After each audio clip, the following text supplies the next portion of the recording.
देखो हम आपको एक डरना नहीं कि ऐसा करने से ऐसा ही होगा। एक संत वृंदावन में थे, तो कलकत्ता के एक सेठ जी आते थे, तो संतों को कुछ सेवाएं भेंट किया करते थे। तो एक दिन पूछा, महाराज मैं विषयी पुरुष हूं, बहुत धन है, भजन में मन नहीं लगता, वृंदावन आपकी कृपा से आ जाता हूं, मुझे भगवान कैसे मिलेंगे?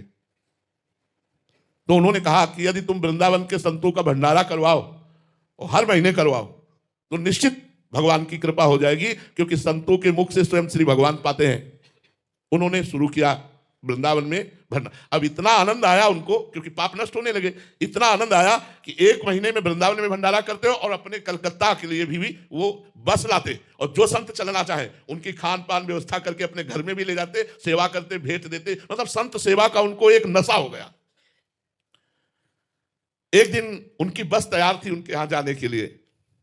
उनमें एक विरक्त संत जो मधुकरी मांग के पाते थे, कभी किसी से कुछ नहीं लेते थे, कभी किसी भंडारे नहीं जाते थे, वो आगे बैठे, और वृंदावन से वो जाते नहीं थे। तो सब संतों ने कहा, बाबा बैठे कहां, कोई बरसाने थोड़ी जा रही है, ये तो सेठ के घर जाएगी बस।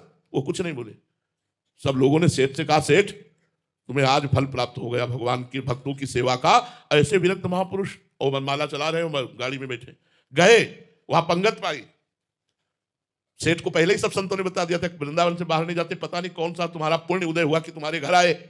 वो सेठ गए, प्रणाम किया साष्टांग और कहा, प्रभु आज हम पर कृपा हो गई। तो उनका चल वृंदावन, बस इतना कहा, चल वृंदावन। तो ये समझे नहीं पाए कि हम तो वृंदावन से ही लेवा के लाए हैं, और वृंदावन तो आते ही जाते हैं, बस इतना कहा चल वृंदावन। और बस गाड़ी में बैठे और चले आए।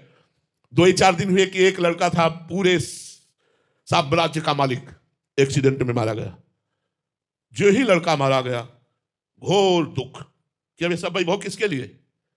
तब उन्होंने मन में विचार किया कि भगवान हम तो सुना था कि आप संतों की सेवा से प्रसन्न होकर के सारे दुख मिटा करके हमें भगवत प्राप्ति कराओगे, और संतों की सेवा सुना था इतने विरक्त संत आ रहे हैं, ये सुख दिया आपने।